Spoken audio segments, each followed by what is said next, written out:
I'd like to welcome you to our HX expeditions, our Hurtigruten expeditions, Svalbard pre-travel briefing. We are here to tell you all about what you need to know to be prepared for your upcoming expedition. And it's my pleasure to turn it over to Karen Strand now. Karen will be leading you through along with Tessa. And so, Karen, over to you. Thank you very much, Lee. We're very happy to see you all joining this webinar. And it's going to be, as you see on camera right now, it's going to be Tessa van Dree and myself going to guide you through this preparation session for you before you go to this magnificent location called Svalbard. So you can see the agenda in front of you. We're going to go through those in good order. But first, maybe it's time to present ourselves a little bit there, Tessa. I would like to present Tessa van Dree. Tessa is from the Netherlands, and she's a very experienced expedition leader, one of our senior expedition leaders in Hurtigruten expeditions. And she's also an Arctic nature guide. So she has done some of her guide education in Svalbard, actually, in 2011. She also has a master's in physical geography, and she has led tours, I would say, Tessa, all over the world, and before she settled in Norway. And I've been working with Tessa all the way since, I think, 2011, Tessa, we met first time. And I think it was down south in Antarctica, we started our expedition journey together. So I'm very pleased to have Tessa joining in for this webinar. Yeah, thank you very much, Karin, and welcome everybody to this webinar. Yes, as Karin said, I have been working with Karin since 2011. I was actually a trainee on board, and she was my expedition leader. And Karin has been with Hurtigruten since 2002, I think, as a chief purser and also as expedition leader, and also expedition leading the first travels to Antarctica and to Spitsbergen. I was lucky to be part of those a few years later. And she's now ashore already for a few years, but tries to be on board as much as possible. And she's now actually working in the development section of Hurtigruten expedition. So whatever is new, we sort of we try to figure out what we're going to do next. But Tessa is also very much involved in that. So let's crack on, everyone. We're going to go through a little bit of the destination. I don't know if you've all seen the pre-recording that we made with Tudor Morgan and also Verena Meraldi, chief scientist. But if you haven't, I'll just go quickly through. Where is Svalbard and what have you booked? Where are you going? You are going 78 degrees north, and you're going to move between 78, 79, and maybe, if we're lucky, we will make it up to 80 degrees north. So it's halfway between Norway's most northern point, North Cape, and the North Pole. So even compared to Greenland, it's unlikely you will be ever closer to the North Pole than here.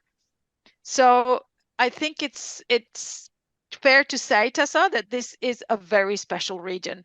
And I think for us who've been there many times, it never becomes a sort of blasé or boring in any way. It is absolutely stunning.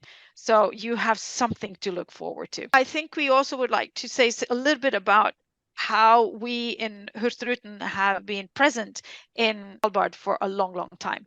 We actually started with our first voyages up there in 1896.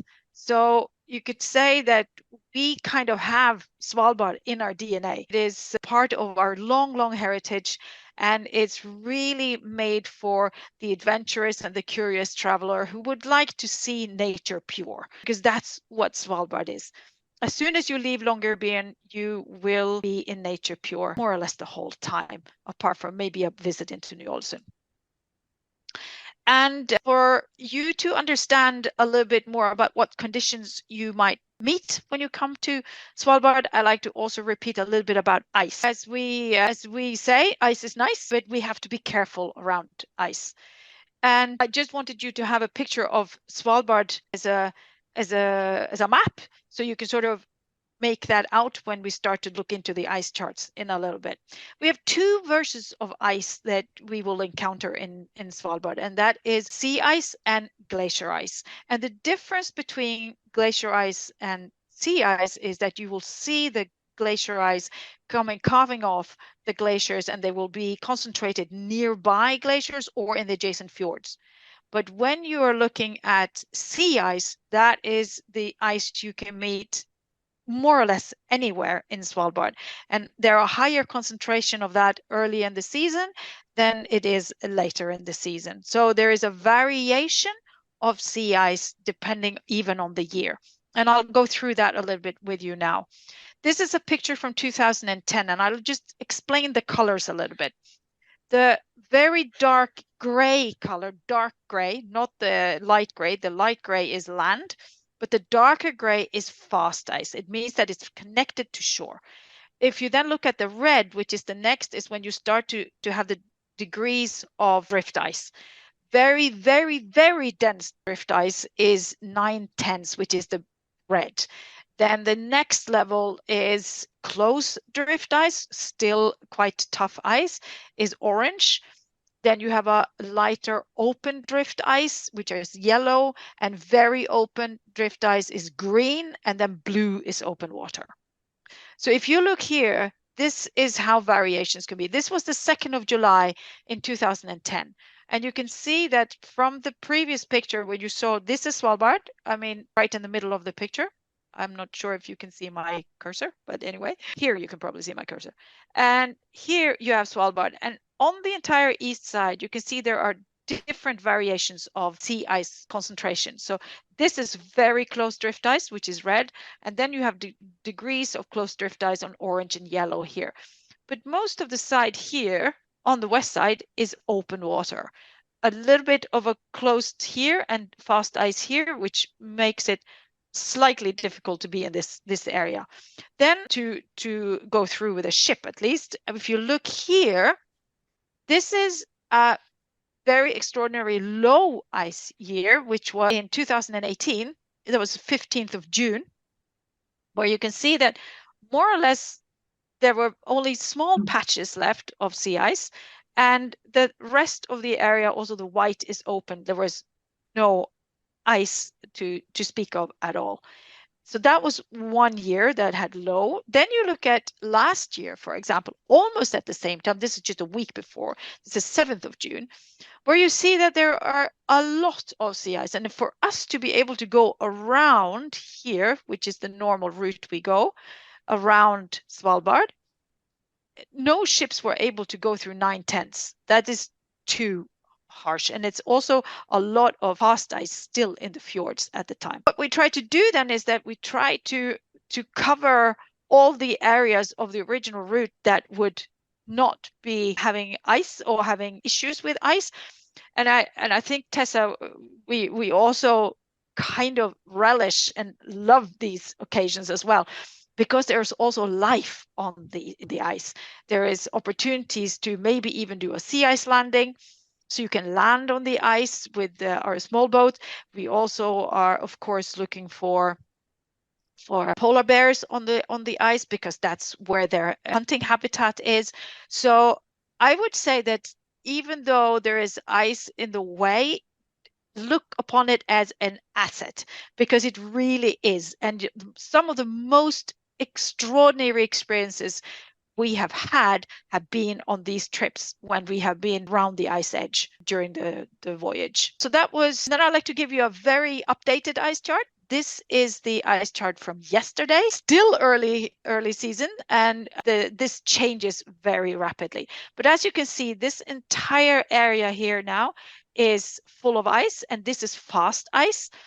So this is ice that I'm sure that the polar bears are really using right now, because there are some of the most rich denning areas for the females are also in this area. But as you can see, the west coast is pretty, there are some open areas around here, all the way up to Liftefjorden and Woodfjorden here, and even parts of Hinlopen is open at this time, which is quite extraordinary actually, that it's open at this time. But this ice can move down, so it will be moving up and down with the winds and the currents. So there is no telling whether it's going to be complete free in the early part of the season, or even how long it's going to take. But I think that's part of the excitement as well. We will find so much interesting stuff to do with and on the ice.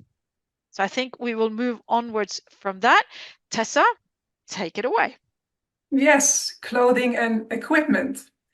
So many of you probably wonder what to pack when traveling to Svalbard. When you arrive on board, we will provide you with an expedition jacket that is waterproof and windproof. And what to wear below that, we usually tell layer up. So have a woolen underwear layer. That is also the thermals, we call them. And then the mid layer could be a fleece or actually better, a woolen sweater or a puff jacket.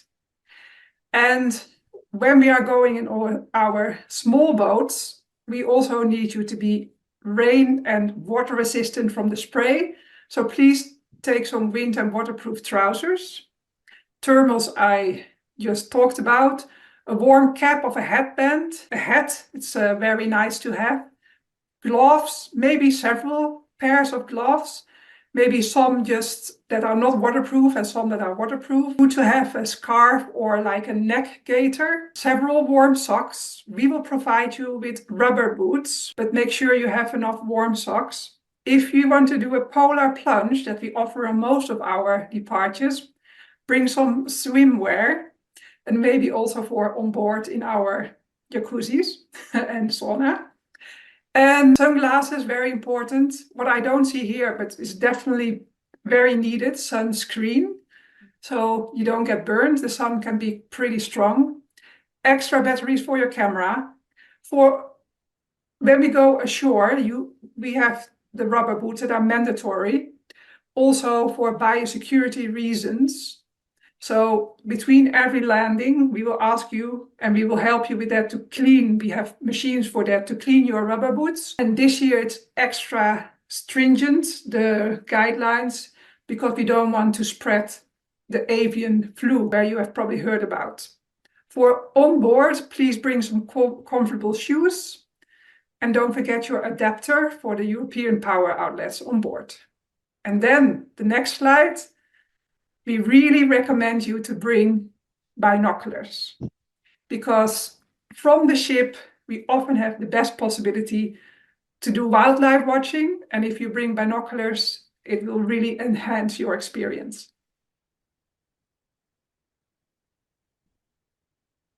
Yes, so what can we see? This is when we are lucky, we cannot promise wildlife. As always, it is dependent on the journey, the weather, and of course the animals. But we have a possibility to see the Arctic fox, whales like the humpback whales, as we are lucky, or beluga whales, white whales. The Svalbard reindeer is a pretty good chance to see them. Walruses, also a pretty good chance to see the walruses on land, sometimes on the ice if we have a lot of sea ice. Yes, polar bears, if we are very lucky, cross fingers. Seals, we will very likely see seals. And birds as well. Many birds on Svalbard. Yeah. Next slide. Thank you. Yeah. For example, the barnacle geese, black guillemots, and Arctic terns, we see them either when we go ashore or sometimes when we are on deck on our ship and we are sailing or ships cruising, and sometimes on bird cliffs that we will sail past. But also what is really, really nice of the month of July and August, that is the flowers. And I love the flowers, the Arctic flowers. They are very small, but they are so colorful and they are so short season to grow, so it's harsh conditions. So I'm always amazed to see them. So you can look forward to flowers as well. And then we, in connection with you observing the nature and wildlife in Svalbard, we have a few projects that we support, citizen science projects, that you can participate in the time that you are observing, standing out on deck or being on land and that is 3 projects that we do quite a lot of observations too. One is happy whale. So if you see a whale fluke and you're able to take a good picture of the tail fluke of the whale, you can send that in, and we will then be able to identify, or at least see if we can identify the migration pattern of that specific whale. Then you have eBird and eNaturalist, where you can register the birds and the flora that Tessa even described in these apps, and that helps with the scientific world being able to data collect the species and the abundance of species in areas. And these areas that we travel to here in Svalbard in particular is not an area where there's a lot of observations, because not that many can manage to get around and visit these remote areas. So every observation that is made has impact and has positive impact for the scientific world.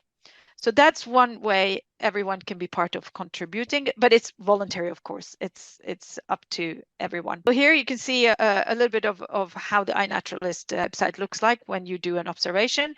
I also would like to point out that we have a very strong science team on board. We have a science center. We will show you pictures of that later on.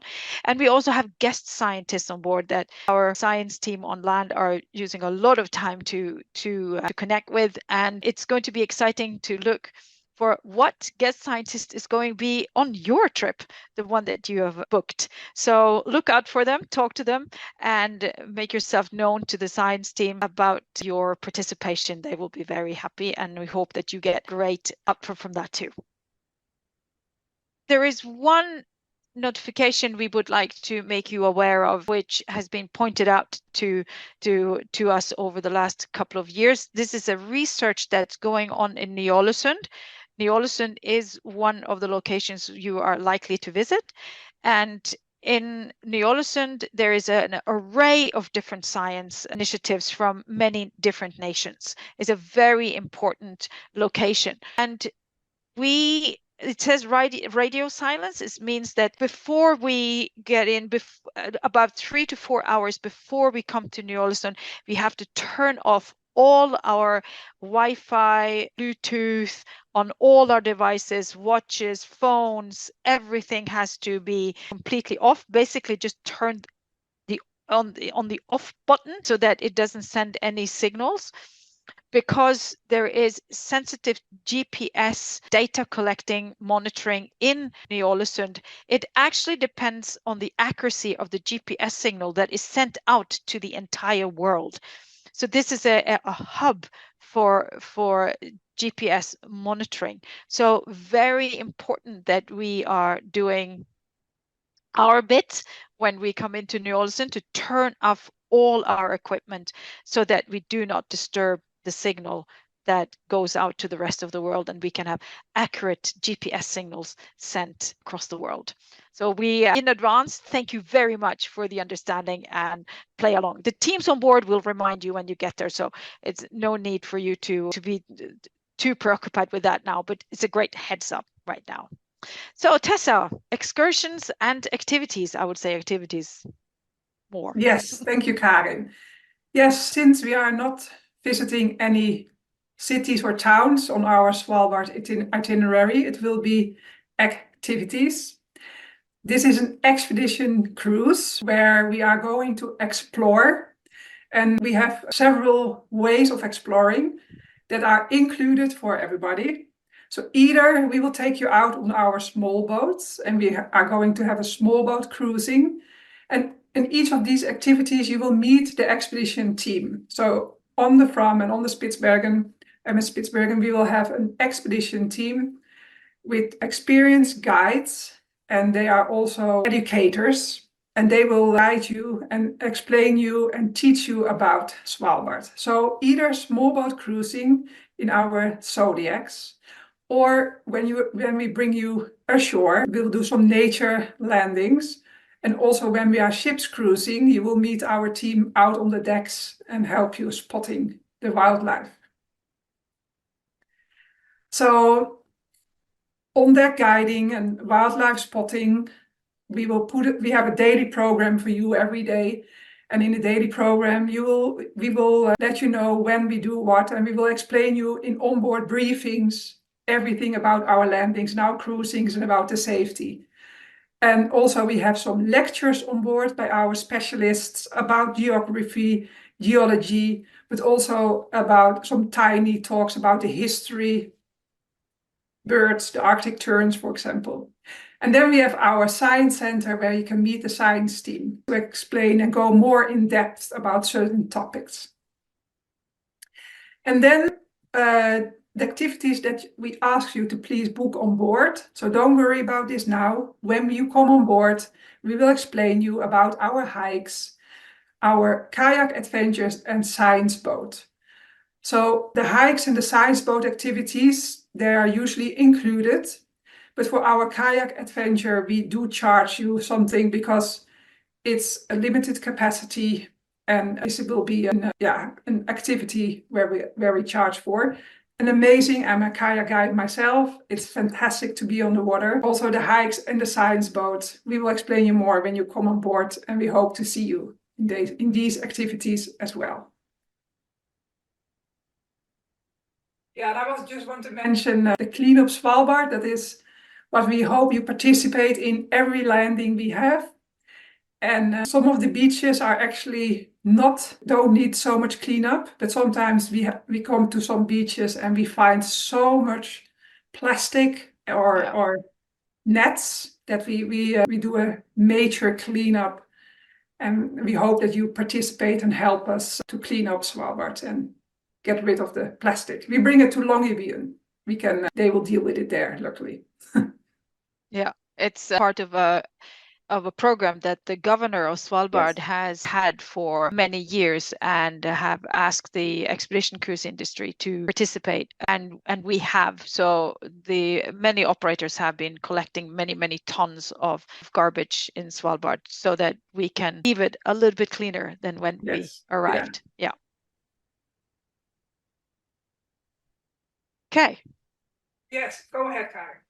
Right. So I presume that those of you who are on this call have booked either one of these two ships. Spitsbergen came into the fleet in 2016, and MS Fram has been in the fleet since 2007. I saw them both coming out of the yard when they were new or newly refurbished. So it's been exciting to be part of that journey with them, and we are very proud of both ships. I'm just going to say a little bit about the interior of the two ships. So if you have booked on Spitsbergen, this is where you will take all your meals. It's a very nice restaurant at the aft of the vessels. You have big windows so you can sit also and look outside while you're having your dinner. From similar setup with also the restaurant in the aft, and also big windows where you can enjoy dinner and viewing at the same time.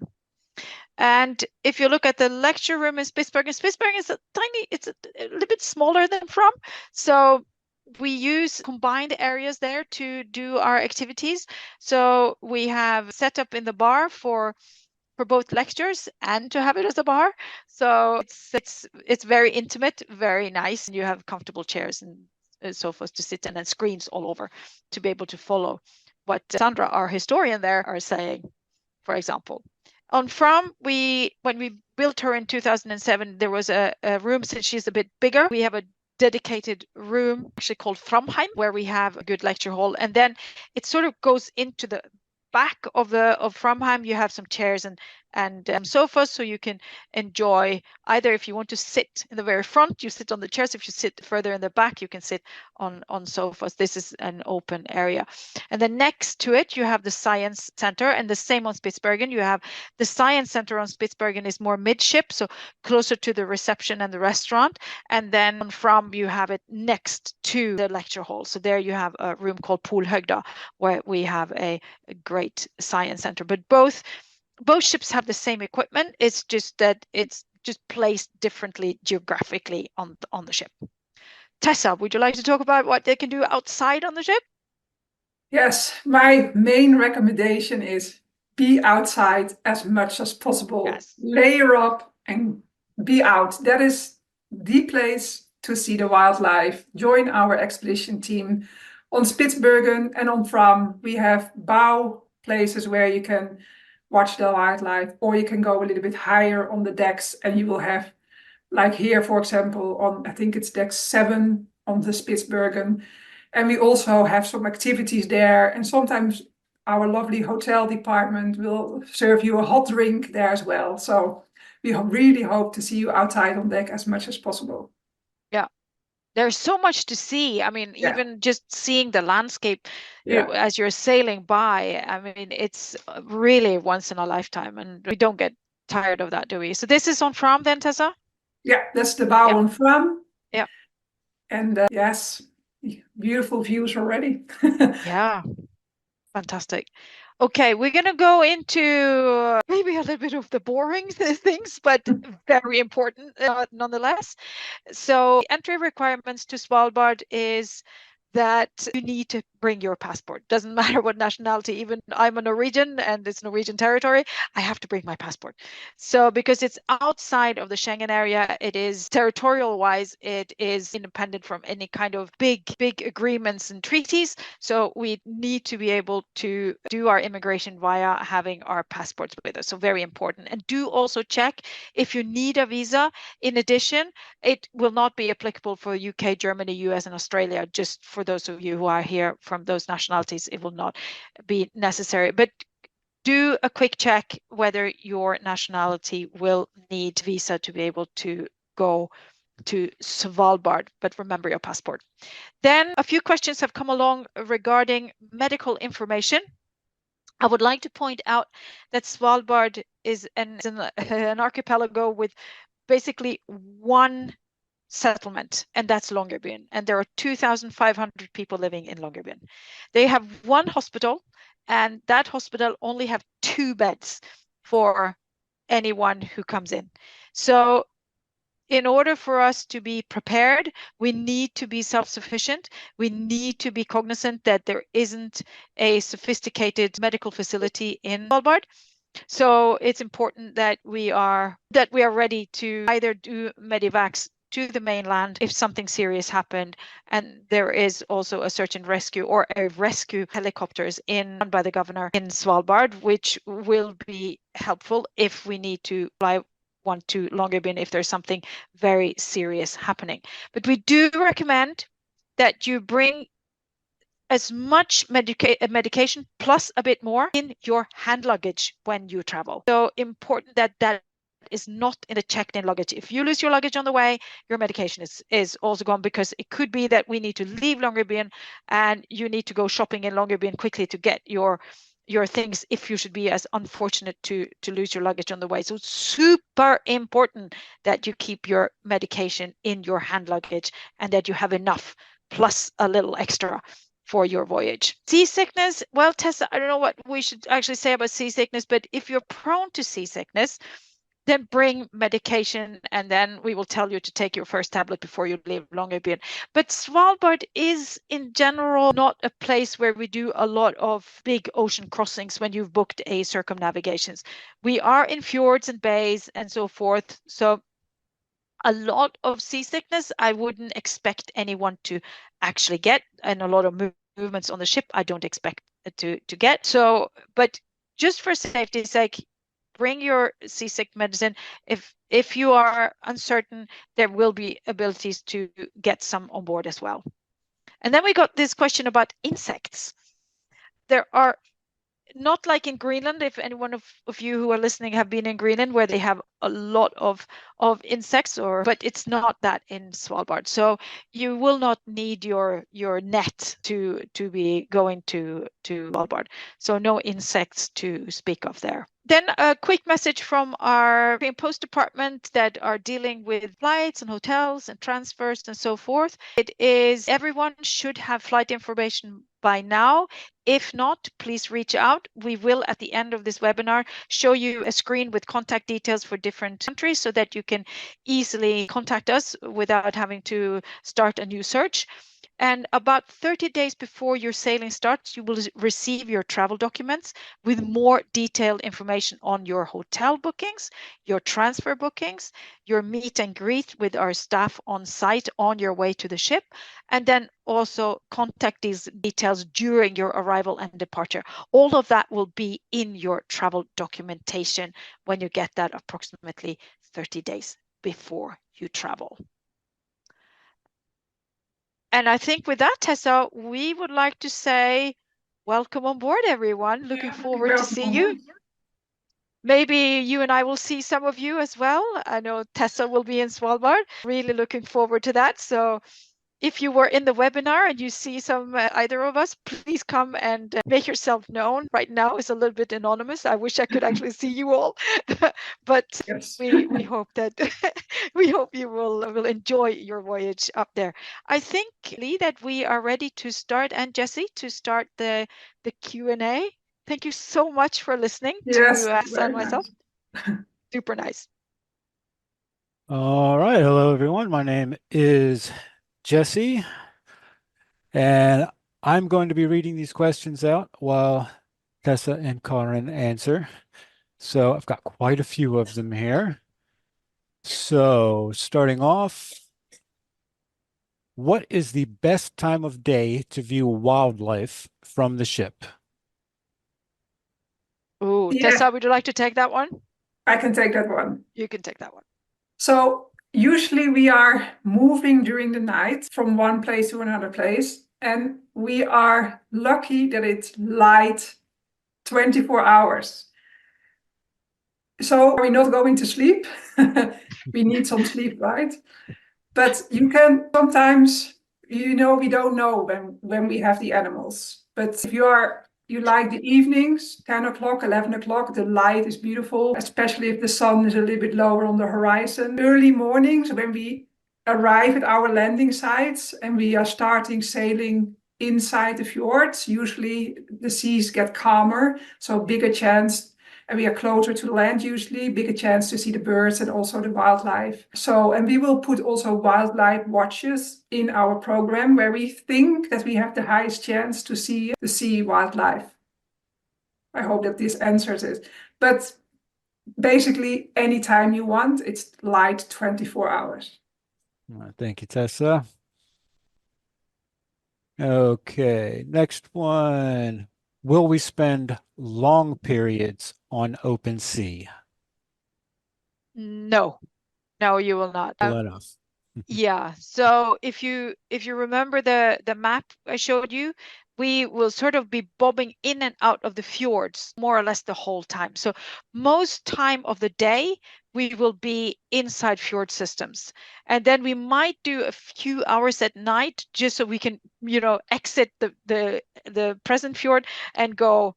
Oh, I'm sorry, I'm using my hand a lot, but I'm trying to make a sort of a map with you just looking at me. But we're coming out of the existing fjord, then it's a bit of maybe 3 to 4 or 5 hours, maybe max, before we enter into the next fjord system. And I would even say going through Hinlopen Strait on the east side it's land on both sides, so it's not a lot of open sea. Storfjorden also land on both sides going down. Sorry, I'm getting too specific, but it's still land on both sides most of the time. Okay, so thank you. Answer is no. Covers that. All right, next two are a little bit related. First, should we bring telescope and tripod? Ooh, good question. Tessa, what do you think? Yeah, we have had some guests that brought it, and it was super popular with other guests. So if you have one and you are used to use it, and it's something that you really appreciate, it could be an amazing benefit, because if we are so lucky to see a polar bear, it could be ashore quite far away. And then, of course, the captain will try his best to not disturb the polar bear, but get the best angle. And if you would have a telescope then you can zoom in on this polar bear, of course, that would be fantastic to enhance your experience. But it's your choice, because we realize it's heavy and Yeah. bulky to bring, Okay. you know. But you're And welcome. yeah. So following that up, are there any type of binoculars you would recommend to bring for the region? Oh, Yeah, I would say if you have very small ones, I yeah. think, and you don't have any others, bring them. But the best one would be like, is it 32/10 or? Yeah, 10 Uh, over 32. Yeah. Yeah, so Or that's 8.5. 8.5 Yeah. 32 is also okay, because then you don't get so much, shaky, because then yeah. so 8.5 32. I know. I remember our ornithologist, I don't know, Jesse, but they sort of recommend that. Yeah, I get from experience that 42/8 is a good all around. And if you Yeah. go with a wider field of view or stronger magnification, you start to lose stability while you're holding Yeah. it. Then you need to sort of So it's a either bit of a trade-off, but 42/8 is what I use, and I'm very happy with that. But 32 is also fine, because it gives you more stability when you're standing on deck and you don't Yes. have anything to sort of hold on to or sort of lean on. Yes, So that's going to be the most it stable. yeah, and that's what our ornithologists, and they use this as their Mhm. tool. So there, yeah. Okay, real quick one. Do we land every day? We aim to do activities every day. It's weather dependent and also ice dependent. So we cannot promise it, but we are doing our upper best to cruise, land once or twice a day, dependent on the conditions and how far we have to sail to our next destination. Okay. Karin, you want to add something there? No, just that we really try our utmost to do something every day. I would say that the ice might be the biggest obstacle. Once in a while, you could come to a landing site and you have sort of, yep, we're going to land here today, and then there's full of ice, like, as you come there. And there are some things that the ice charts can't really say. It's already kind of history when we get them. So we really have to sort of, go a little bit with, our gut feeling about how it's going to be, and then see if we can manage through. But then we find something else to do. So even if our sort of our original plan goes down the drain, then we think, okay, we have a plan B. Our expedition leaders are really experienced, so they know how to sort of turn around and say, okay, we go there instead, because our plan A did down. And very often, actually, plan B ends up being better than plan A sometimes. I mean, there are so many possibilities in pure nature. It's all it You is really just can't go use it. wrong. You can't really. No, I agree. Okay, so next, do we visit Pyramiden? Pyramiden, I don't know if you heard about something called the war against Ukraine, but Pyramiden and Barentsburg is out of reach due to the conflict. So no. And I'm going to paraphrase this one a bit. If the rubber boots are not supportive enough, what other options are there? Up till now, Tessa, I have never heard that the rubber boots are not supportive enough, because they are of neoprene, so they really hug your calf and your ankles very much. So if that becomes an issue, I would recommend that you take your own shoes with you, the one that do give you support, and then we have to assess it on board due to your ability to move, whether we can use those and have an exemption. But having to go through rigorous cleaning and all of that through, but that will be on a case-to-case basis where we assess that on board. Yeah, just an extra information is that the rubber boots we also have because we are landing on beaches and we are landing often in the sea. So it's wet landings. So we need the rubber boots to stay dry. And sometimes it might be some snow or some smaller rivers we have to cross. And then also the biosecurity, that's why our rubber boots are mandatory. And then I agree with Karin that if absolutely not possible, we will look at your hiking boots or your rubber boots if you. Yeah. But they are very comfortable, even if you don't think so. We have the muck boots and they are surprisingly great. Yeah, they are. I really like them. We actually like wearing them. Yeah. We wear them a lot. Yeah. Also for the hiking. Also for the hiking, yeah. Mhm. Okay, so here's a good one. Well, they're all good, Okay. but are there any books you recommend to read before going? Oof. You can start, Tessa. I have. Yes, there are many. I wish there I are could many. prepare this one. There's so many nice history books and also practical books about the fauna and the flora of Spitsbergen, and some history stories about from Nansen and Amundsen and all the explorers from the north. Because I have my bookshelf behind me. Give me 1 second. Yeah. That's good. And then while she's doing that, I can do a couple of books there where there is one, not sure if it's translated into English, but The History of Svalbard by Torbjörn Arlov. Arlov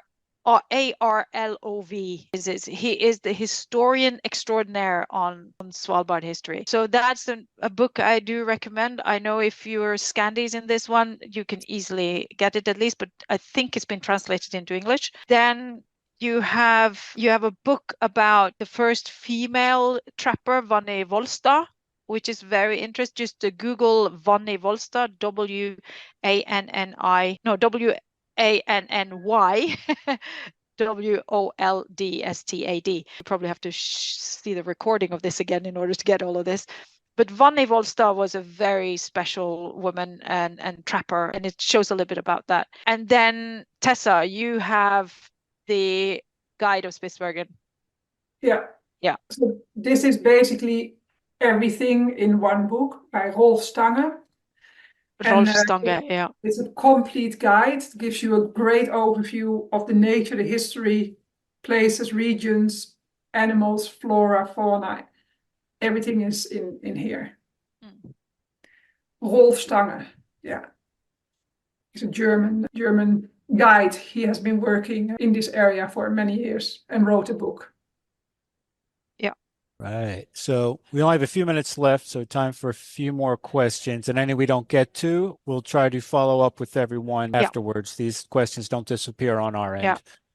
The next, what happens if avian flu becomes more widespread in regards to landings or any impact at all?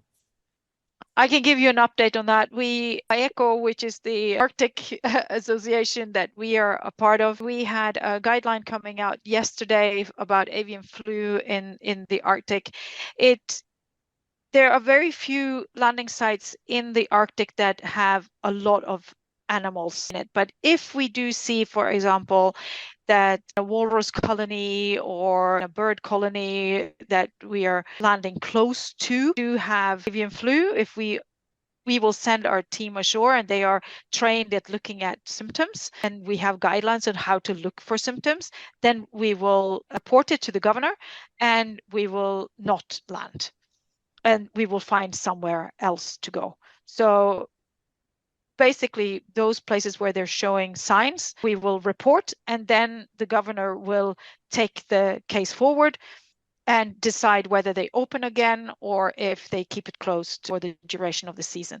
So this is a trust we have between us as an operator and IECO and the governor's office in Longyearbyen and their environmental department. All right, thank you. And so how do we divide groups for the boat groups? Is it by interest or otherwise? Tessa. Yes, so mainly by language to start with. And if you are coming in a group, a bigger group on board, we will assure that the group stays together. If you are a families, partners and everything, we will keep you in the same group. And then usually we divide you in smaller groups so that we can call you down to our tender pit, where our small boat go either cruising or to the landing site, so that we don't have all of you at the same time wanting to go out. We make a proposal for this. We will show you the groups, and if you want to change groups, this will be possible on the first or the second day. If you are really want to say, I really met somebody, or I'm not in the same group as this and this person, we can switch you around. Okay. Thank you, Tessa. Let's see here. Will the volcanic eruption affect the launch Fram in Reykjavik on the 29th? So that's the one going up to Jan Mayen and then Yeah, they got Jan- via Jan Mayen. Jan Mayen up to Svalbard. Yeah, yeah. No, not unless there is a volcanic eruption happening between now and then that will affect it, but not with the current one, no. Okay. I think we have time for one more, maybe two. Can a camera backpack be taken on excursions, and how do we best protect our equipment? Thank you for this question. Yes, Good question. and please take some waterproof bags, because also for your camera bag, so that you can protect it from the spray if you are in the Zodiac. And yes, you can take a backpack ashore, and we recommend you actually to take a backpack ashore with some water and some extra layers, and if you want your cameras. All right. So Yeah. on the list actually should be also backpack. Yes. I think time for one more. I'm trying to find one that speaks to the most people.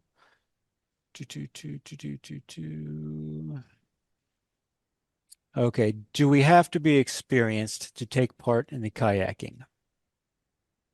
No. That's We for take you. unexperienced guests also out kayaking.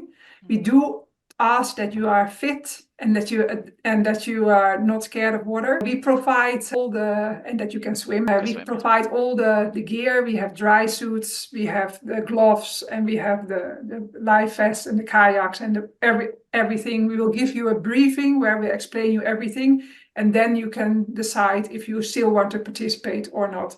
And we have very experienced kayak guides on board, so everybody is welcome to give it a go. Weather dependent, but cross fingers. Okay, so I have one more quick question, and I'm actually curious about this myself. Will we be able to see the outside of the global seed vault when in Longyearbyen? Yes. When you arrive by either by ship or by plane, it's close to the airport, and also or it has to be really, really foggy, but when we sail in Aftenfjorden, you can see it from the ship. You can see the sea vault from the outside. Yes, it's on the Good hill. to know. We Good will, to Just know. yeah. Just ask your team on board, when you come on board, to show you the entrance, because you can see it from the ship. Yeah. Okay. We will And point it out. sailing in it. Yeah, it's right there. Yeah, when I was there, I knew it existed, but I had no idea I was so close to it. I completely missed out. It's maybe good that someone points it out, because it, it could be something completely different unless you know what it is. Yeah. Okay, so I believe that's it for time. Okay. Well, thank you so much for participating. Hope to see you on board. Yeah. Thank you so much. Yes. It's been a pleasure. And my thanks as well. This is Lee. I just want to let you all know that we've been recording and we will be making the replay available to everyone. We've collected all questions. If yours was not answered, someone will be reviewing that and getting back in touch with you about that. Jesse, thank you so much for moderating. Karen and Tessa, thank you both so much as well. And with that, I think we can end the webinar. And Jesse, I'll leave that up to you. You can end the webinar for us. End the webinar. Thank you very much. Oh, I've never done this before. I'm nervous. All right. Thank you very much, everyone. Please don't hesitate to reach out to us by phone or email. If you are in one of our English-speaking markets, our phone lines are actually open 24/7 now, so call us anytime. But yeah, don't hesitate to reach out with more questions, and we'll see you on board. Yeah. Welcome to Svalbard. Yes. Oh, and we do have a survey that's going to pop up. So we hope you will all take that survey and let us know how we did and what we can do to improve for the next. Yes. So Fantastic. that's, yeah. Goodbye, everyone. All right, guys. Take care. Bye, everyone.